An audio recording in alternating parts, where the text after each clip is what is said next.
le tuolo mantu tama wa matu sauni e faasoa wala matu nganu mal matu Faasamoa mal matu ngana ai matu te mo yo antu yante o e faafitaia lo wolofa mo lo wanga le lei faasoa I lo matu watunu e afua I maunga tele se ia o I maunga iti awa o lo wolofa tu noa ua matu iai fo I le nei afiafi I lo file mu mo lo manuia faafitaitele lo matu tamai lo wanga le lei tu maua Tuipe'a le biinga e whaavavau iante oe le atua sili ese. Ia tātou ma oe le nea fiafi. Tātou ma oe le nea fiafi tamā lo whangia le whaasoa lo watunu. A iei lo wanganga e manuia mea uma. Ia o le mātou te talo lea e ala ia Iesu Keriso lo mātou walii ma lo mātou whaola. Amene. Amene. Amene. Ia, Samoa, ole, le o tātou foi mai, wa umana tātou o ilunga, wa foi le tātou vāta puia, mo le tātou watua sili ese. Mua I wha maruru ona watuai le tātou polkalame, ia ona o le tūlanga wa suia tātou teimi nei, ia wale maua mai e Australia. Ia wa suil tātou taimi, ia o le ala le wa whai eisi tuai lai titi o le tātou polkalame. Ia le wha malulua tuai le paia o le au whaafonga le nea fiafi. Ai whantalofa atu ma le nganga whaaloalo. O tātou polkalame masani fo le nei o le Vaofilifili o Samoa. E le to e tau au talaina. Ia le whaua manai a wafo ia pa ia malu o lo tātou watunu e le toe vaea le whalaoto I le leo o le Vaofilifili e tu mau ma whaavavau pa ia o Samoa le whaatalofa atu ma le nganga whaaloalo sili lava le whaatalofa I whioi o le talalelei o I lātou lava o lo no manu ia wā manuia mo Samoa I whaiva totofi I so se whaiva o lo puno wai ai tama whanau o le atunu Io e matalitonu o I lātou o lo whatangi ua I le langi o mafuai manu ma manuia o lo tātou sapi ai nei le whaatalofa tuai ma le anganga whaaloalo pa anga tō tino I so se tafa o le lanolangi e o lo maua mai ei le leo o le Vaofilifili e masani I avea ma pa anga le Vaofilifili whaatalofa tu ma le anganga whaaloalo I le nei fiafa Ia, whantalofa tu sa le aula, me se foi o le ro taile soa le nea fiafi le suka ia sau. Ia, me se foi o le tantu insinia, malo le soifua manuia le nea fiafi. Malo fitalai le vau. Ia, le ua e tomua foi le tātou kalame, le ua whaafonga Samoa le tātou por kalame whaatulanga ina mo le nea fiafi. Ia, ua whamaruru atu le vau, ia, e monia, ia, le foi ele o maua mai ele to fan to ya Tuipe'a ia o le ngalo ya maua o le vai aso lente nei le weekend au to un suel to tai ia o matoula o le ku mau o no winga o le fa pe maua o le ono a ia le ai o le ua ia o yo le ele o le au ka ko felo el tato por kalame fatula ina mo le fia fi bao ele Lofipo vatu whaafonga Samoa I le mele sa iftalai ele mawaianga. Ia. Ia nai upu mana na ia nai le io o ia ilo. Pei o le me foi lea le whape ai o le tūlanga le ua le na walu atu le singa mai ia. Ina ua uma foi le whatafa ngase. Ia. A mana na ia nai upu nai nā le. Ia. Ole. Ia, ole, ele isi vaenga tau e no woman ma vaenga lea o na wa lea manko foi le vao lea nga o lea wali e asi lo lato tua fine. Ia, nā tonua, ia, ia la upuia, o upua sala masina i antuala, lea foi ka upua le vao a fa le tunu. Pai mai sala masina, tuala, ia o lea wa veo o i lava lo fai tua fine. awa o manatu le tauvanga sa whaia lo tā vai le whale tuia ana I maunga manu o sala. Ma whale sama le tūlanga o le tupu. E na I ulava I lau tōpu le whaatupu I lau tua whine. Lea na e se e whaatua nganuai. Ai o se e I pāpā. Ma o lau upu lava e tasi tuala. O le aso nei ua o pula fia ai ao le langi. I le mea ua e whaia I a tea tuala. Ta lofa ua o fiu e vai atu e le ai a se isi o le whanau o le tāta mā. O toe I loa mai. Pe asia si mai fo I loa mai. Ia e se I vanga nā I lava oe. Ma nei au puia le vao pe ona e kalai fo. Whaftai. Lofipo, o le tūlanga le no whai antu ai. O le ale whamasino ina e le polokalame. Le ami o tonu ma le sao o le tūlanga o mawaianga ma mea whapena. A upu ia o te fia pua tunga I le fia whao ngā ina I le tūlanga lea. O upu whampea. Lea ua e se e whaatua ngalu ai o se e I pāpā. Au nai upu o fuilea o le vaonga ngana lea lea o te tautala ia uia. Fuilea I lea o ngā e fia whao ngā ina I meo la unga ia le leilo po I tūlanga whapena. Lea ua e se e whaatua ngalu ai o se e pāpā. Olona winga e whealia ni mai. O se tangata ua whaate isi. Pe ua tuu I lalolo na mamaru. A ua whaaya ea le. E se ba ngai o ngā upu o foine mo le whao ngā ina I tūlanga o. Pe foile a ka a whapela o le tā vāno nofo Lofipo foile a. E whapea no waluatu e talia ulo wa inga o lea o walu. O na whapele a whaftai Lofipo. A manatu I le tā mafutanga. I o paia mau malu. O lea lava ua e se whaatua ngalu. Ai o se e pāpā. Momoli antu le whaftai. Pea whatu o le whao ngā ina upu. Manera. No sa soa e lona I le isi mea manai whai mai. O le aso nei, ua ou pula fia ai o le langi. Ona o le mea ua e whaia I antea. Whakua ese le maualunga upu. O le maualunga upu I le vaonga ngana lava. Manera. Le vaonga ngana tu aia lava le tūlanga I le mawaianga malona taotonga. O le mea leo te pue atua o le vaonga ngana. I lona whaonga ina ia o ngā mo tūpulanga. E whafatu wa I la unga ia ma mea whapena. O lona winga, o le aso nei wa o pula fia ia o le langi, ona o le mea ua e whaia o se mea ua mawalunga. O se whaaloalo ua o. Manera. O tiunga ma whaaloalonga ma pelenga ua mawalunga. Peila o le tūlanga le no whaiantuai Lofipo, wa ualuatu I Australia, tā mafuta I lo whalefou, ma e whawhanga au I lau.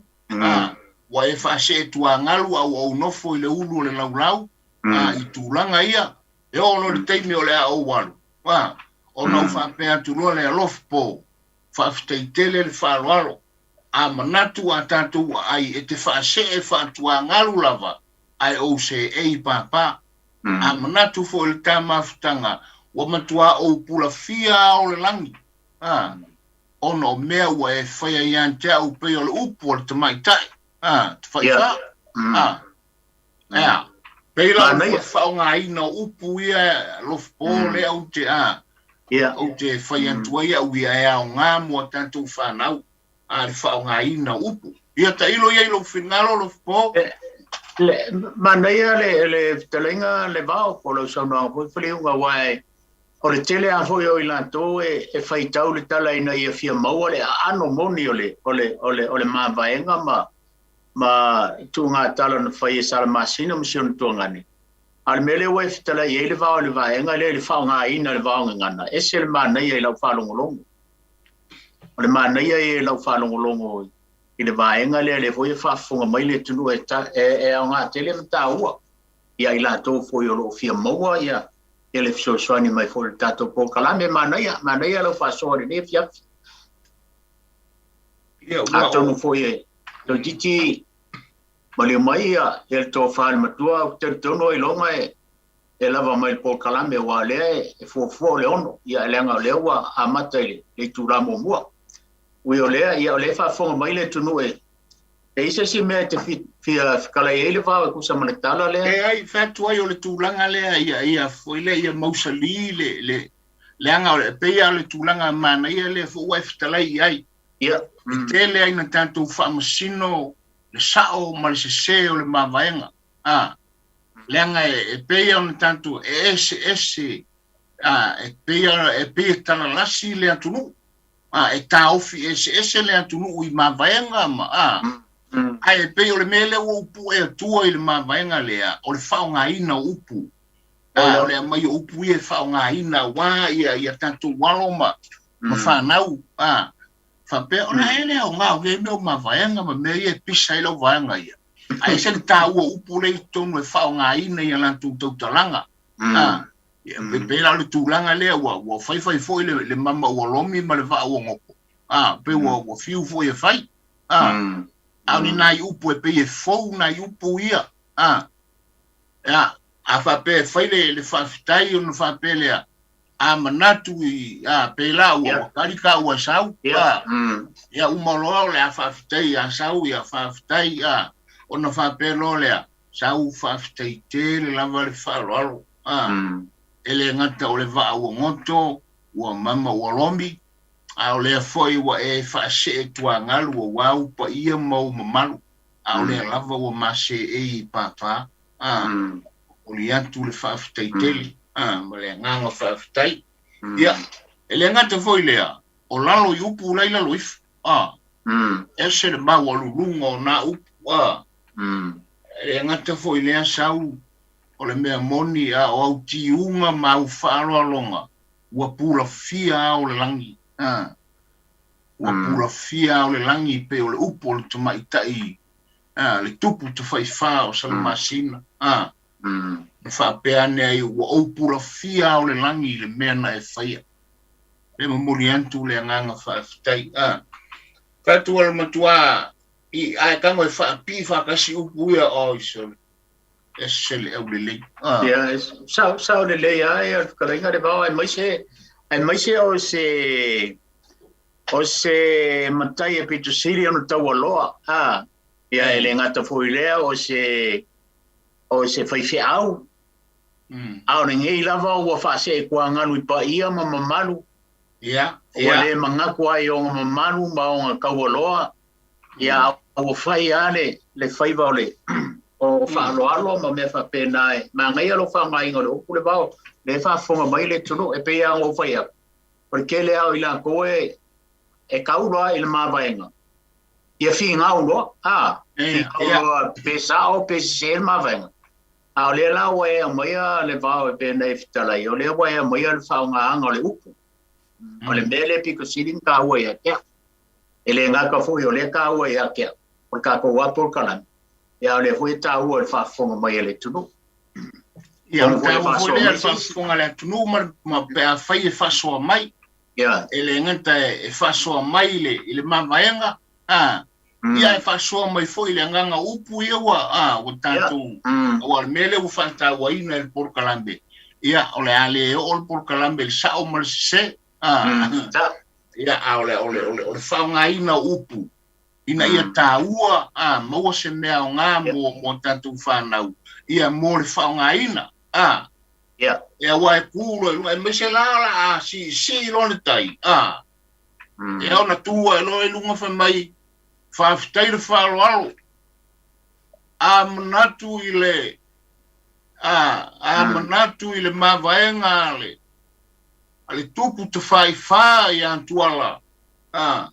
Mai tuala whaafitai o lea lava wa e whaase e whaatua ngalu ai o se e papa a manatu le tātou mawhitanga ia wa e sia u le maunga pei o le upu ia Samoa mau tiunga mau falo alonga se o pula fia le langi o pula fia le langi au tiunga mau falo alonga fa tai falo fatu wa lava na yupu yo ai ka mai o le mavaenga le kupu ka fefe olo ia o ka kia le mavaenga ia o le ale fina ngalo le tunu ila na faso mai le faonga inga o le upu le ngana le ka kalango ile fiatingi o ka ua le e moni au ke msalo foio nei tala ma nei mavaenga wala sila fia ile tunu le mfaya ona alo fia mele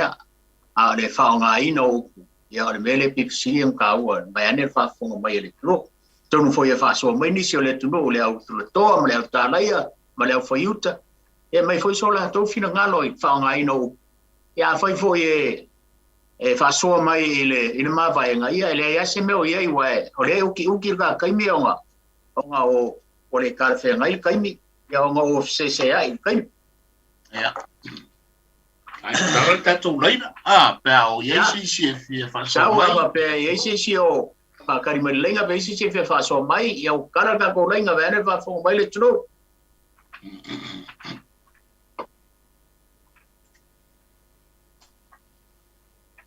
tailo iai pe iai so fina ngalo Lofipo e fia faalia ile mavaenga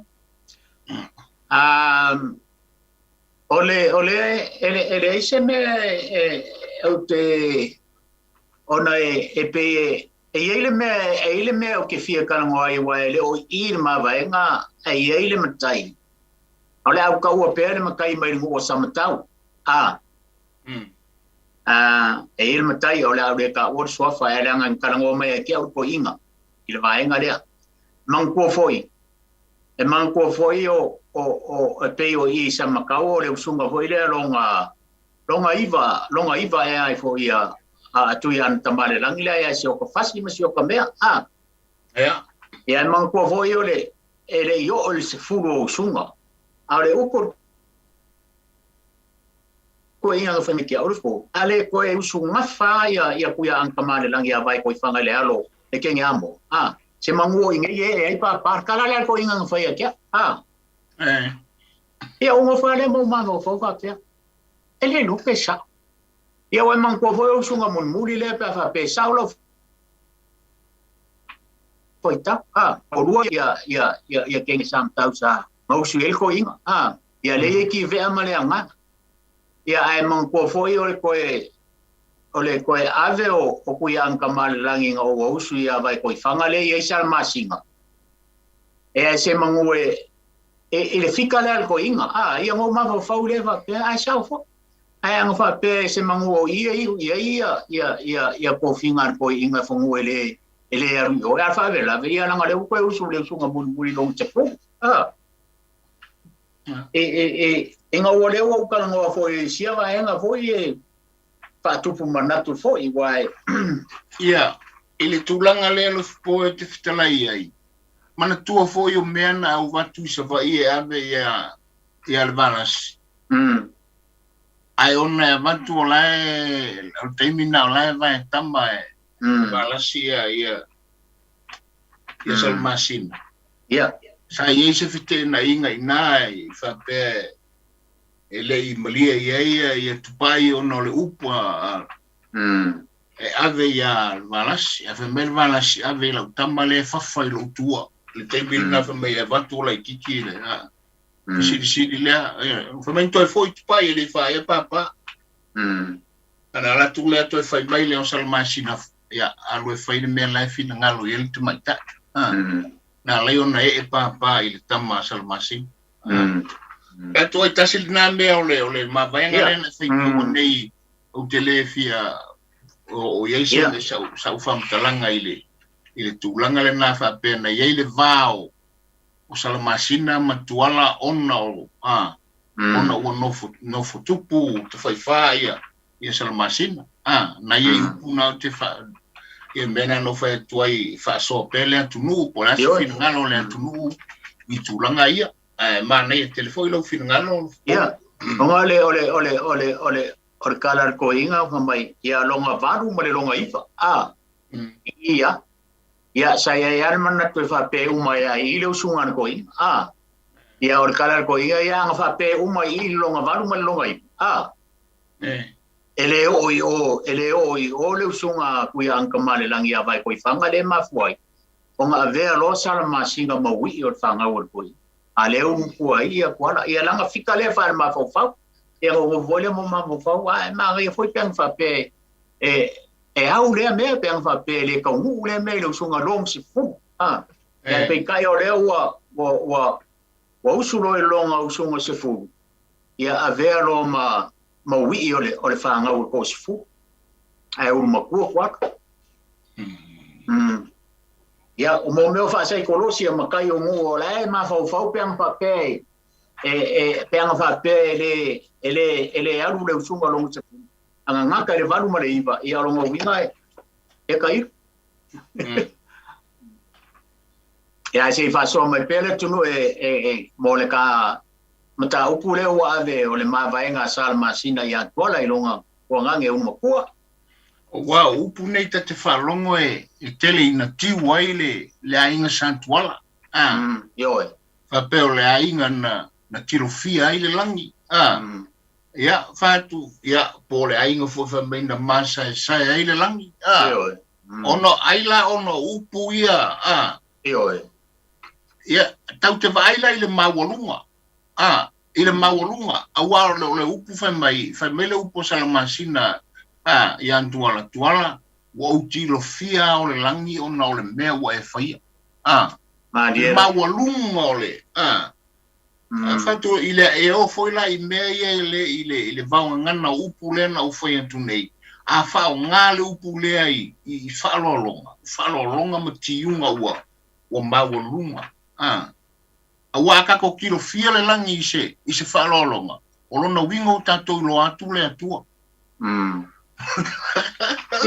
mo ile o tatou vaai le matautia o le atua ini falolonga o ni mea te tele mani matautia ai atangia ai le mamalu o le atua ma le siri ese o le atua ma le fai vavenga o le atua o tatou vaai le ia upo le tunu fai mai mai tau le so le wa ngau le vao wa furi le monga wa fa le tai wa fa le monga se vai ora ni upo le tunu le uto mai foi manai upu mana le fiaf manatu wa fa se tu angalu ya le wa se ia Tuipe'a ya le ngata foi le wa tiro fia le langi au tiunga mau falolonga o papalo tumuai ia o upu le antunu sulai mea ona ole mawalunga o ni falolonga ia wa ole tatou tu le ma tatou wanga tatou te le mai tau ni mea ai pe tatou si lava mea ole esele mana yo upu le tunu ia baila sila foi la le tunu ba ele fa fo mai le tunu ele fio anga foi kwala msala nei vai tau wa le o le mavaenga le awo o ia ai man ko foi o kwala o lang fa ngau le o fa ngau ko il foi ale o al mavaenga le awa wati wai ia fio mai saori o ia tuala ka wala kamale langi der kelema se ka ko ngu ile va ai upuna fe mai ole olo wingoa o fai u tuala va kule ia wa foi ole mavaenga nga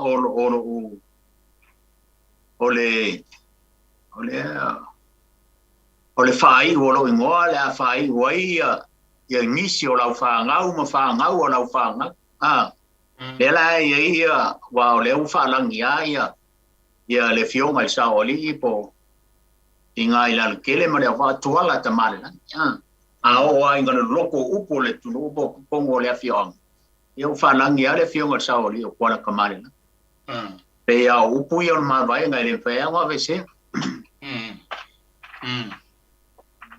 Anei. Ya ai o pe o le fio mai le sa kalai a kama kau le o lo wa kari vai ne fa fo ya la ngafa o ngafa le tu no e le o kama kau sa le au le ya aua ngamo mori mai a hoi kau roa ma mai long sa kalai e le ki wai na o ia ku ko i mai ku e le wa ve a ke vanga vai vale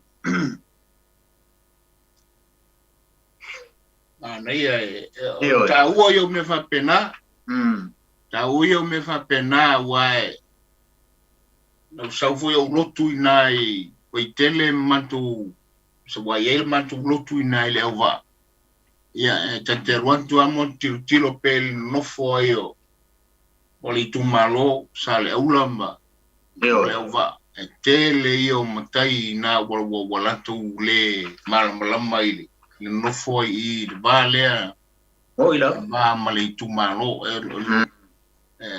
se le fai tu langal nai e la futa tu vai nei wa tili ai ona male mo tu manga I mele wo ye nei me o tu malo fa parota ye wo ye a e pe fo si tato I tu I salamu so la tu tato wala wa abel vanga ngai o I utai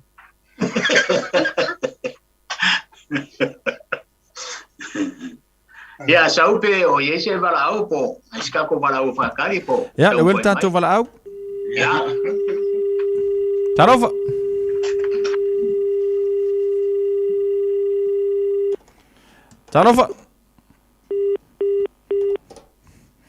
Iro ko solo muri aku ka ko valau no ka pensingi Lo total tanto leina tolu fit taslima i tolu ia pe fi Faasamoa le tanto por kalame le nevanga la fiafi. Te se atu al Levaopolo o talia tanto wa valau? Ya, le ole. E mana ia Lofipo o so I foi lalo le tulanga le nai le ma a mal mo si la fia le tunu. Ole ala vai fa nga tu le tanto tu si le ole. Ole Vaofilifili. Ole ta ua na ole fa ngal tanto Vaofilifili.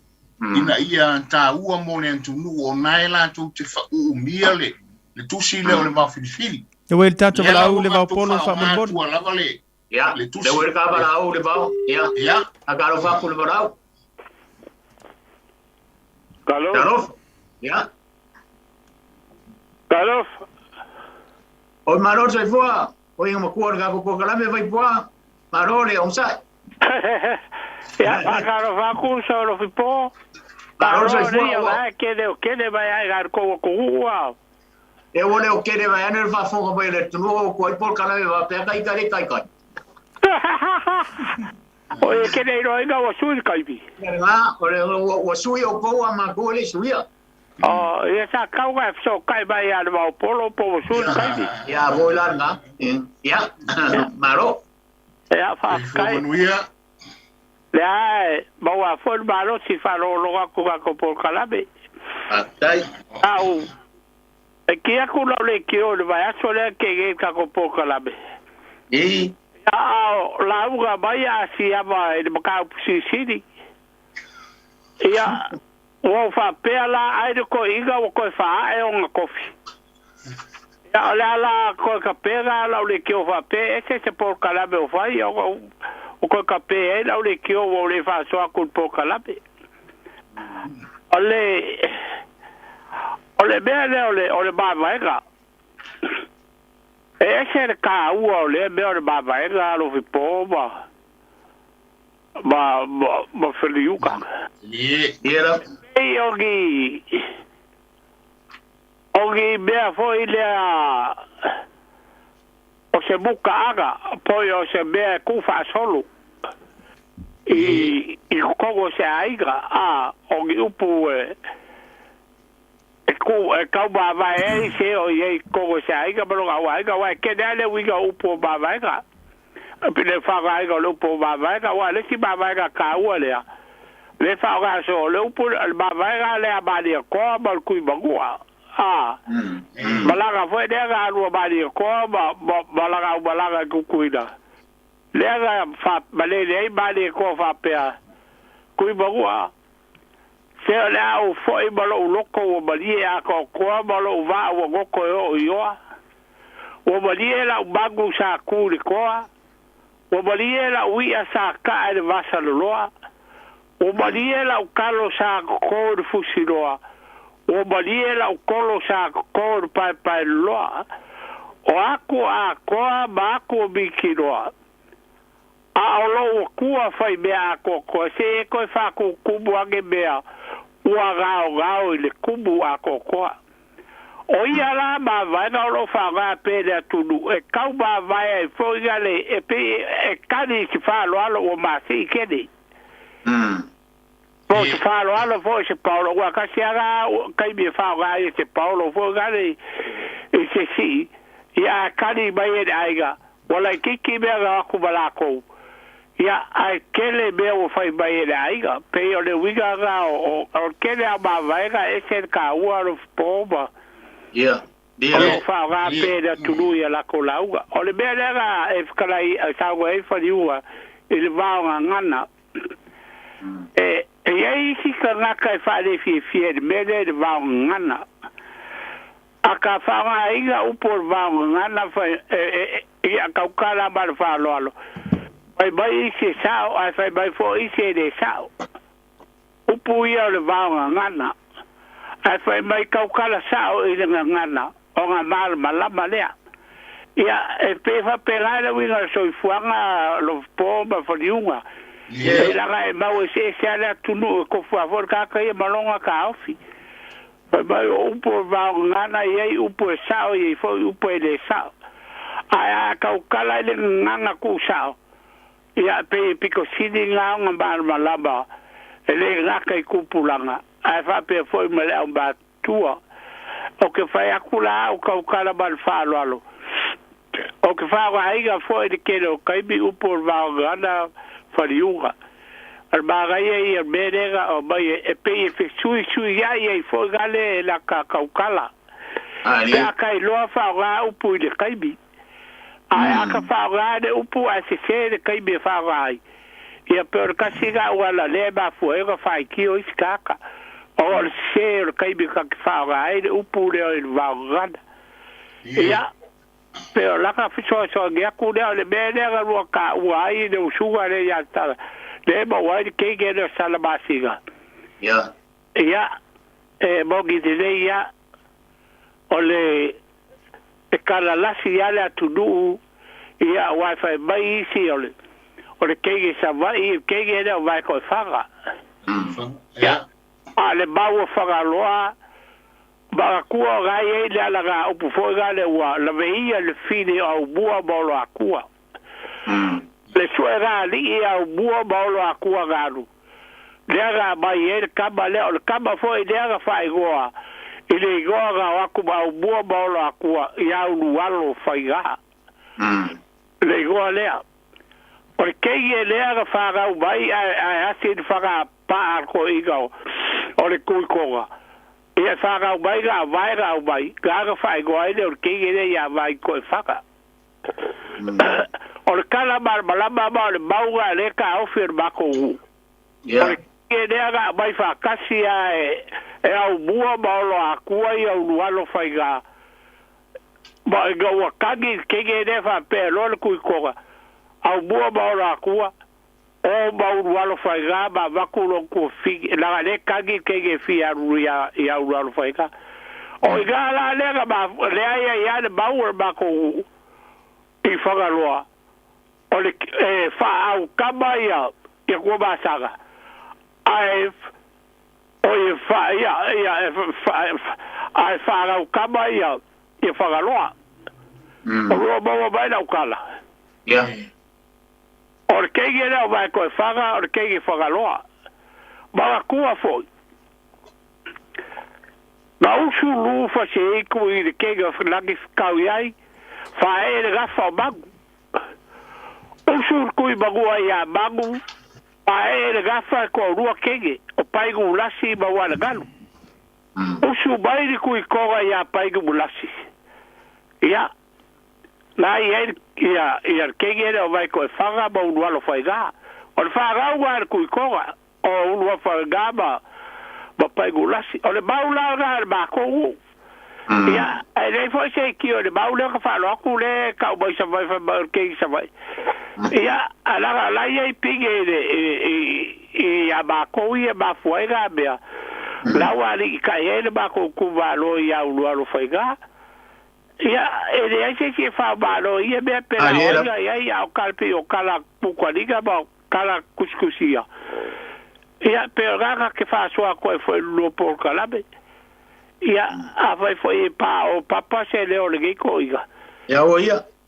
O kapo pa vai kele o fer be le di fai ai. Ya o be ara faso aku Faliuga ba. Lofipo. Abaguia ka ko por kalabe. Aftai lava. Aftai mole. Ko ia makua. Mangue bol malo lo. Ia o te mamtua. Ia mangue le fiafi. Ya sois fua. Ya to fai sois fua. Mana ia le finangalo te mamtua. Mana ia le Faasol te mamtua ile tulanga lea sao le fingal o statu volau le ai le statu volau la pon pana ia tele le Faasol te male ile tulanga lea Lofipo ya wa ola langa fai la utala ola ile le matai vai to ifanga I savai ile mutonu ya mana ia foi le fingal o len fa ali nei la foi fa fonga le na foi fio anga Isavai.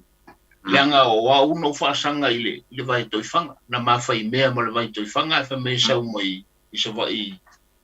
Il fai tul na I ku sau wa ina o vai sala po fele ya ina.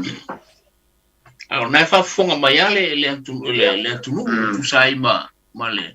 Mana ia le finangalo o vai pua ola mai pine mai ngafa ya afa pe fo langa o le fa tu la utala langa o te lo ai ele matai le o vai to fanga o sa vai pe o mele ftela ia mana ele le tulanga le a faila o tulanga le na ia ta tu tilo no le fa long fisite le o mele te lo no ai lo po o lo wa tanto wolo ile fa msino ino mea ole a foia ole te faifa ele mafua ono o tamalelangi na mafua ona o soai malelangi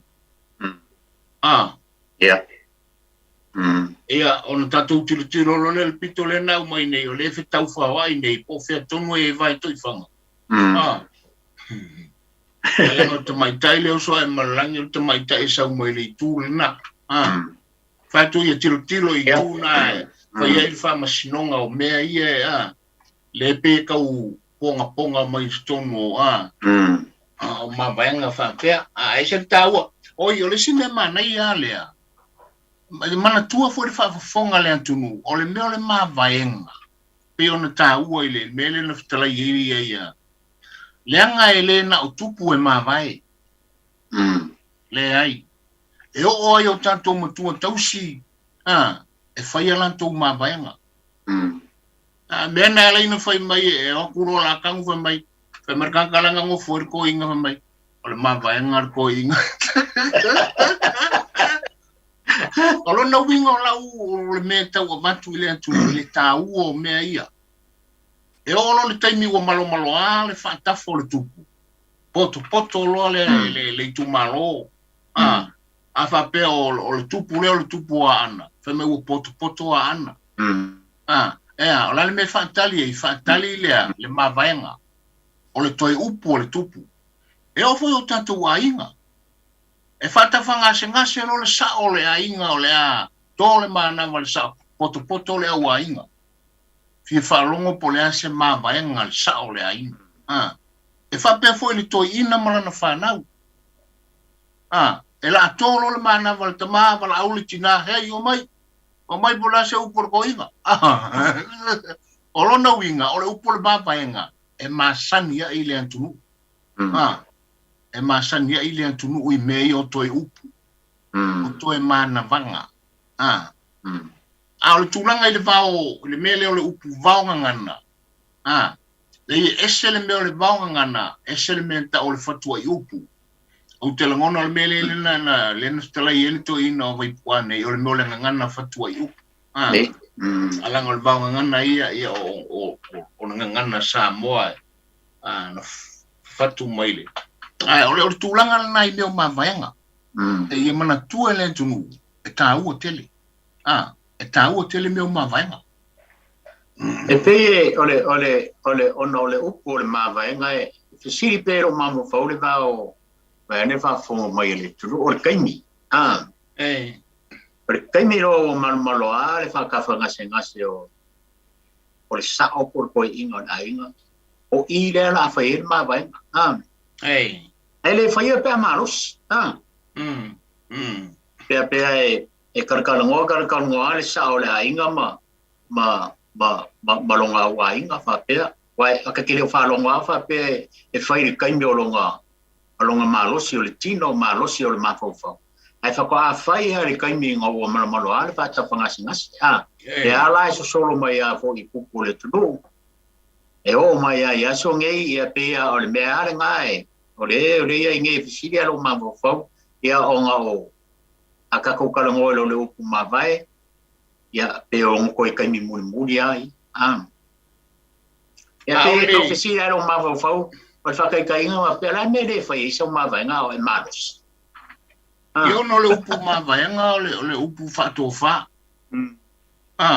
ele fai so mavai nga mai pulo mo pe o le mavai nga va tu fa foga Samoa o le asi bailo rima o le asi ko ma ko rima si bailo lo au pe o le fa tofa o le upu o le winga lo le upu mavai nga o tau mavai pe o tau mavai le pe la lo sau po ye se ka ko bala au fa mo le wa mala fa I for ka ko kalame le ai le ye sta to valau na o te ele iva Lofipo ai ia la fo pia le va ia la fa umar ka ko kalame ia o te ele iva ai fa ftai ile tanto por kalame ole tulanga fo ile na fa so ile tamao o vai puai I upu il fa nga ina upu ia ole avatula vai luma le vai tele mai se lava o tatu walo mafana ai tasile me taua e fa tala fonga ai taua il fa fonga Samoa ole me tau mavaenga awa ama vaele to ina tanu ia luma le fale ai waku ka ko kangu ku afale ya ele ka kayanga misile I o le vea pe foi lea o tangata ele tu mavaenga ya pe ile atunu lea ai tantu atunu lea au mavaenga o me taua o me tausi o me tausi fa pele fa me melo yai ale ta o matua I fa nau e tu mavaenga ma ia tausi lei mavaenga pai mai la male to ina e tanto fiaro fan o no winga o me tau na tausi o mavaenga foi le so I fua ma la ile tunu I to finga mavaenga pe fo le me na tanto foi nei awa o mai la vai temile nei o la vai ala langa a inga santuala pa unele a inga tilofia ile langi masa sai Samoa tanto por kalamele na mai ama Lofipo me se foi o so ia sau ia malenea fiafi fa sau le tunu la foi se fa fonga ele taulo fa fonga ia fa manu watu Samoa ile nei fiafi tanto maftanga ai tau sie le lofo le tua avelo tu soifua tau toi Peilua ia ile vai as foul tanto por kalame ai le nei fiafi mai antau talenga ia Lofipo mo le sunga ia sau o le olo feangai mo tanto insinia ma tu te fa soifua tu Samoa a soifua ia